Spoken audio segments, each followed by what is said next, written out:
Bienvenue les amis sur la vie compliquée de Léa Olivier. Donc le tome 3, donc celui-ci, qu'on va prendre et lire la partie 2 du chapitre 6. Du coup, Maude, un peu comme Léa, moi what, Maude forget it. Je n'en comprenais pas de quoi elle parlait. Je me suis dit qu'elle cherchait sûrement à me déstabiliser et j'ai préféré ne pas entrer dans son jeu. Jane m'a ensuite laissé la parole. J'avais la gorge sèche et les mains moites. J'ai regardé la classe et j'ai vu les nénus qui attendaient juste que j'ouvre la bouche et que je dise un mot tout croche pour se moquer de moi. Je me suis tournée vers Jane qui m'a fait un petit sourire encourageant. J'ai donc repris la présentation en parlant de Beyoncé, de Rihanna et de Katy Perry, qui avaient toutes écrit des chansons sur des amours perdus. Je bafouillais un peu, mais je m'accrochais à ma feuille comme si ma vie en dépendait. Et j'avoue que les interludes musicaux qu'on avait prévus durant la présentation me permettaient de respirer un peu.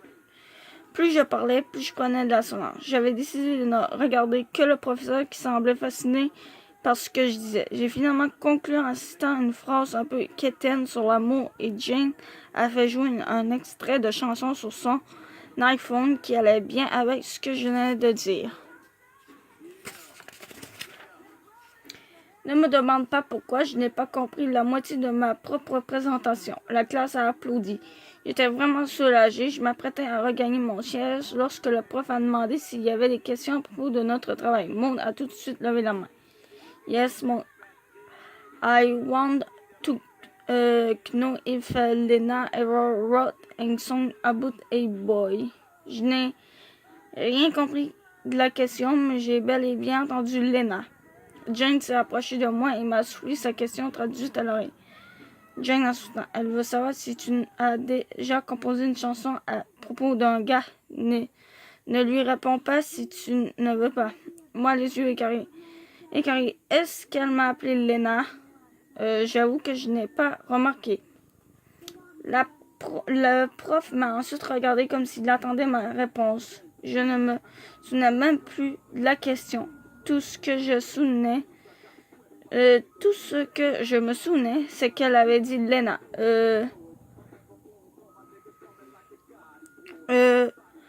Could you repeat? Sur Lena, as-tu déjà écrit une chanson pour un gars? La cloche a sonné avant que je puisse répondre. J'ai regardé Moon qui ressemblait à ses affaires en souriant d'un air machiavélique. Je me suis dépêchée de ranger mes livres dans mon sac et j'ai rejoint Jane. Jane, je ne suis pas folle. Elle m'a appelée Lena. Et elle a sûrement fait exprès de se tromper de nom. Faut te faire enrager. N'embarque pas dans son jeu. Moi, tu ne comprends pas. Lena, c'est le nom que je me suis donné sur le site de Manu pour poser ma question. Je ne voulais pas que les gens me reconnaissent. Alors j'ai changé pour nom pour Lena Oliviera. Jane m'a regardé d'un air incrédule, puis elle a éclaté de rire. Voyons, Léa, tant qu'à changer ton nom, il me semble que tu aurais pu inventer quelque chose de moins évident. Ce n'est pas si évident que ça sonne italien. Et en plus, ma voix était super rauque sur l'enregistrement. Elle n'aurait jamais pu me reconnaître. Ta voix est toujours rauque, Léa. Quoi? Tu dis que j'ai une voix de fumeuse de 80 ans dans la vraie vie? Je n'en rien. Ben non. Tu as une super belle voix, mais disons qu'elle n'est pas méconnaissable, genre qu'une Lena Oliveira avec ta voix, ça a dû lui mettre la puce à l'oreille. Oh my god, dis-moi que je rêve, tu penses qu'elle connaît le site? Je suis sûre que tu exagères et qu'elle ne m'a pas reconnu. C'est sûrement quelqu'un qui lui a dit. Mais les seuls qui étaient au courant, c'est Marie-Lou et toi. J'ai jeté un regard suspicieux vers Jane. Léa, je te jure que j'en ai pas parlé à personne. Et surtout pas à moi. Je pense que tu me connaissais, que tu me connais assez pour savoir que tu peux me faire confiance. Moi, c'est pas. Je m'excuse, tu as raison. Mais si ce n'est pas toi, et que ce n'est pas Mario. Félix, quoi, Félix? Rien. Je me disais qu'il avait peut-être entendu et qu'il m'avait trahi. Je ne voulais pas lui raconter que Félix savait et que je m'apprêtais à trahir Catherine pour protéger ma réputation. Coudonc, Léa, penses-tu que le monde entier est contre toi? Ce n'est pas compliqué. Il y a 3 options. Soit Maud est allée sur le site, elle a écouté ta question et elle t'a reconnu. Soit tu as halluciné le mot Léna. Soit le fait qu'elle déforme ton nom n'est qu'un hasard. J'ai haussé la tête en guise de réponse et j'ai essayé de me détendre en me disant que Jane avait sûrement raison et que j'avais dû halluciner le Léna. J'ai passé le reste de la journée à m'efforcer de penser ni à Maud, ni à Félix, ni à Éloi. J'avais presque réussi ma mission lorsque mon ennemi préféré est venu me rejoindre en mon casier, alors que je me préparais à rentrer chez moi. Salut, Léna. Je n'avais donc pas halluciné. Moi, d'un air nerveux, comment tu m'as appelé Léna? Pourquoi tu n'aimes pas ce nom? Non, je n'aime pas ça. Mon nom, c'est Léa. Pourtant, ce n'est pas ce que tu dis sur le site de Manu. Je l'ai regardé d'un coin de l'œil pour vérifier à quel point elle avait l'air sûre de son affaire. J'ai décidé de la tester avant de lui donner raison. Moi, d'un air nonchalant, c'est quoi ça, le site de Manu? Maud, avec un peu trop d'assurance à mon goût, ne fais pas l'innocente, Léna Oliviera. Je sais que c'est toi qui as posé une question à Manu cette semaine. J'ai reconnu ta voix, ton nom bidon et ton aisance naturelle. Elle a dit ça en faisant des signes de guillemets pour être sûre que je comprenne son sarcasme. Moi, en continuant de faire l'innocent. Je ne sais vraiment pas de quoi tu parles, Maud. Maud, en se rapprochant de moi d'un air menaçant. Ce n'est pas compliqué, Léa. Je ne dirai rien à personne à condition que tu me laisses ta place au journal. Si tu refuses, tout le monde saura qui se cache derrière Léna Oliviera. C'est à toi de décider. Je te donne jusqu'à mardi pour prendre une décision. Mais qu'est-ce qu'ils ont tous à me faire du chantage et à me donner jusqu'à mardi pour que je me branche?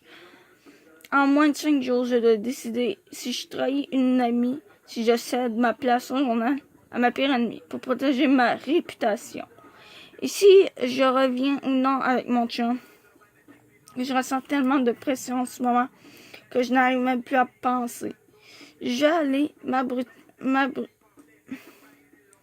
m'abrutir devant un film. Et demain, je m'engage à prendre des décisions. Toi, que fais-tu ce soir? Soirée de filles ou soirée d'amoureux? Léa. Alia de Marilou, samedi 3 mai, 13h33. Problème de karma. On dirait que nos karmas sont alignés. Comme dirait notre grande amie Sarah Beaupré, ma journée d'hier ne s'est pas super bien déroulée non plus. Steph et Laurie m'ont invité à passer la soirée avec elles pour célébrer l'arrivée du printemps et le nouveau célibat de Laurie. Mais je refusais parce que j'étais certaine que j'allais passer la soirée avec JP. C'est alors que monsieur s'est pointé à mon casier pour m'annoncer qu'il s'en allait rejoindre Seb et Thomas à la cantine. Ben là, on avait prévu de passer la soirée ensemble. Je trouve ça plate que tu me laisses tomber comme une vieille guenille à la dernière minute parce que tu aimes mieux passer du temps avec tes amis qu'avec moi. On ne s'était jamais dit qu'on passerait la soirée ensemble, Mario. Je t'avais promis que demain soir, on passerait une soirée en amour. Mais je ne pensais pas qu'on allait rester collés pendant 48 heures. C'est quoi l'affaire? Ça te paraît impensable de passer 2 jours avec ta blonde? Lui en devenant de moins en moins patient. Ce n'est pas ça, Mario. Mais on avait convenu qu'on essaierait de passer des moments seuls ensemble et de prévoir du temps chacun de notre bord avec nos amis. Comme je te vois demain, je pensais consacrer ma soirée d'aujourd'hui à ma gang de gars. Je sais pas, je suis pareil, j'avais envie de te voir, moi. Oui, mais tu m'avais dit de te le dire quand j'avais besoin d'être dans ma bulle. C'est ce que je suis en train de faire, moi, en faisant un effort pour me ressaisir et être de bonne foi. Ok, va avec tes amis d'abord.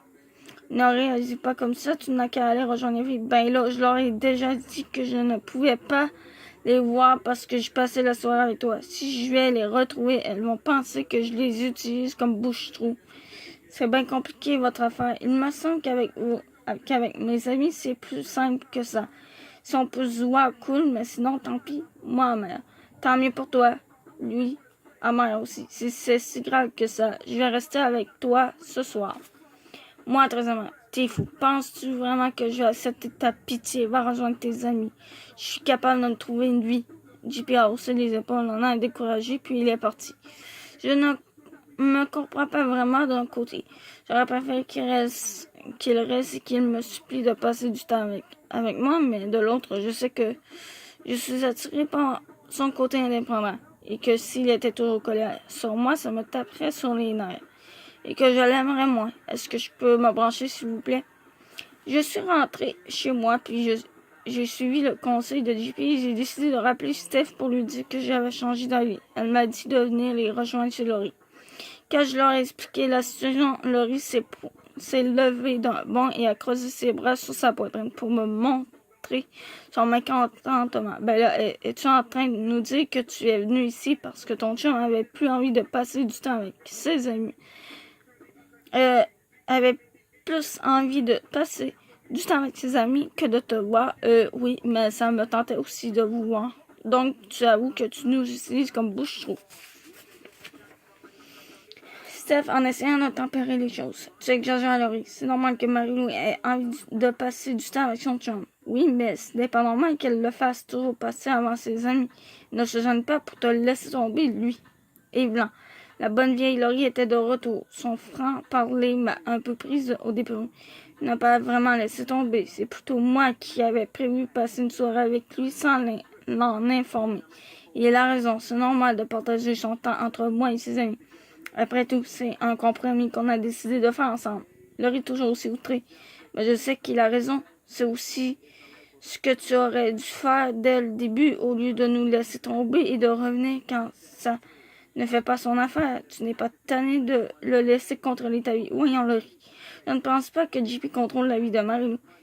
Elle est encore capable de faire des choix. Et ça nous arrive toutes de donner la priorité à notre chien. Je suis restée pensive pendant quelques secondes, puis j'ai regardé Laurie dans les yeux. Je m'excuse de vous avoir donné l'impression d'être des bouches-trous. Je pense que Laurie a un peu raison. Je dois être plus indépendant. Laurie m'a souri et a poursuivi sur sa lancée. Je l'ai écouté d'une oreille distraite, parce que je me sentais un peu tout croche. Je me suis souvenu du jour de l'an des midis où JP m'ignorait pour être avec Sarah et ses amis et de notre plus récente dispute à propos du fait qu'il ne m'ait jamais appelé pour me prévenir qu'il ne viendrait pas me retrouver chez Steph. C'est vrai que je me laisse un peu mener par le bout du nez. J'ai l'impression que c'est toujours moi qui fais des compromis et que lorsqu'il passe du temps avec moi, c'est presque un service qu'il me rend. Steph s'est rendu compte que je n'étais pas dans mon assiette et elle nous a proposé de regarder un film pour nous changer les idées. J'ai accepté en prenant la ferme résolution de devenir une femme forte et indépendante. Lol. Au fond, JP a raison de vouloir consacrer du temps à ses amis. Et je devrais faire la même chose. Comme tu vois, tu n'es pas la seule à te poser des questions. La grosse différence, c'est que j'ai réalisé que j'étais en train de me transformer en la loi du couple. En ce qui concerne tes 3 problèmes, j'avoue que c'est très intense et que tout arrive en même temps. J'ai pris le temps de réfléchir pour toi et voici ce que je te propose. Pour Eloi, tu ne peux plus rien faire. Comme tu le dis toi-même, la balle est maintenant dans son camp.